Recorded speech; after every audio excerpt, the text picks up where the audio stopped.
आज बात करते हैं जीवन की दिशा और दशा को कैसे उच्च करें। हमारे जीवन की दशा कैसे उच्च होगी, कैसे बदलेगी।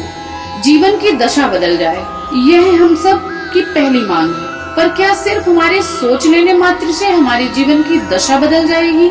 जीवन की दशा बदलने के लिए एकमात्र उपाय है, हमारे जीवन की दिशा सही मार्ग पर हो। जब हम सही मार्ग पर चलेंगे तो एक दिन हमारे जीवन की दशा अवश्य बदलेगी। परंतु यह मार्ग किसी गुरु, इष्ट, माता पिता या कोई संत जन ही कर सकते हैं। बिना सही मार्गदर्शन के जीवन की दशा बदल जाए, यह संभव नहीं है। जब हम सत्य होंगे तो जरूर सत्यनारायण एक दिन हमारे लिए विचार करेंगे। तो सबसे पहले हमारा संकल्प सत्य होना चाहिए और जीवन में जितनी भी परेशानियां आए, घबराना नहीं चाहिए, साहस रखना है। एक दिन धैर्य के साथ रहेंगे तो प्रभु जरूर द्रवित होंगे और हमारे जीवन की दशा फिर वही होगी जैसा हमने कभी संकल्प किया था, विचार किया था। फिर हम वो सब पाएंगे जो हम चाहत लेके आए हैं। हर किसी के जीवन में उतार चढ़ाव आता है, तो इसका मतलब यह नहीं है कि आगे ना बढ़े। अगर हम प्रभु की आश्रय में जीवन ले चल रहे हैं तो हमारा संकल्प भी पूरा होगा और हमारा अंत भी सिद्ध हो जाएगा।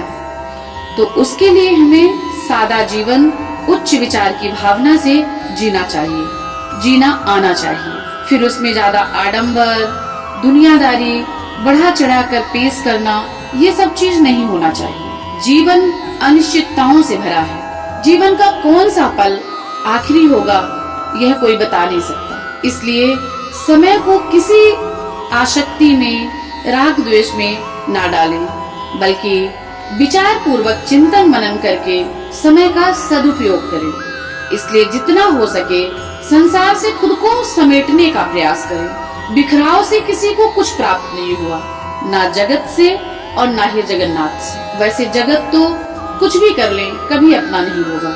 चाहे हम जितना साधन लगा लें, चाहे जितना साधना कर लें, जगत के लोगों को हम कभी खुश कर ही नहीं सकते। और जिसको सबसे ज्यादा सरल होता है खुश करना, उसको हम खुश करने का प्रयास नहीं करते।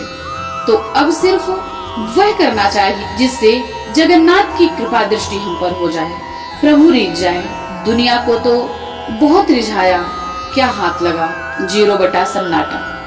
तो अब हमें उसे रिझाने का प्रयास करना चाहिए जिसके रिझ जाने के बाद हमारा जीवन इहलोक से परलोक तक सुगंधित हो जाए। उसके लिए सबसे अच्छा और सरल उपाय, संतों ने भी, सारे शास्त्रों ने भी एक मत से कहा है, भगवान का नाम, भगवान का स्मरण, भगवान के नाम की रट। भगवान के नाम का जप अहर्निश होगा तो जीवन में दिव्य प्रकाश फैलाएगा।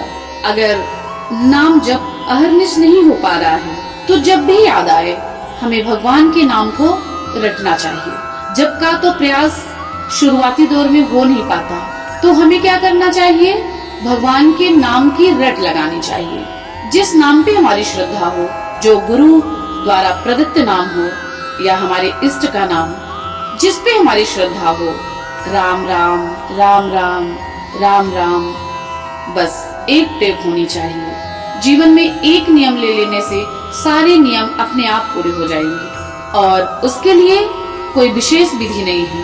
आप जिस भी हाल में हैं, हम जिस भी हाल में हैं, हम नाम रट कर सकते हैं। एन केन प्रकारेण नाम का रट जरूर करें। वाल्मीकि जी ने वही तो किया था, नाम के बल से ही तो ब्रह्म के समान हो गए, जबकि उन्होंने उल्टा नाम जपा और जिसे सारा जगत जानता है।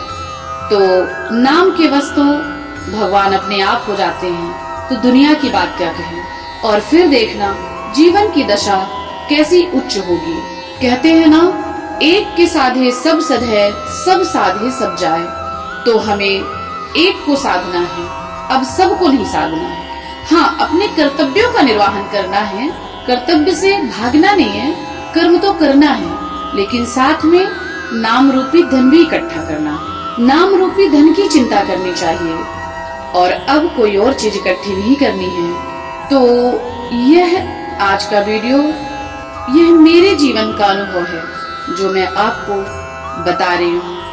जब भगवान साथ होते हैं तो दुनिया पीछे पीछे चली आती है, और जब हम दुनिया को साधते हैं तो दुनिया हमको दूध में पड़ी मक्खी जैसे, जब किसी अपने के द्वारा हम आहत होते हैं तो हमारे हिस्से में आंसू, पछतावा ही आता है। कृपया इसे सुनकर जागने का प्रयास करें, किसी के खंडन मंडन में समय जाया ना करें। और मुझे किसी प्रकार की सहानुभूति नहीं चाहिए, बल्कि यह सत्य बताकर मैं जगाने का प्रयास कर रही हूँ।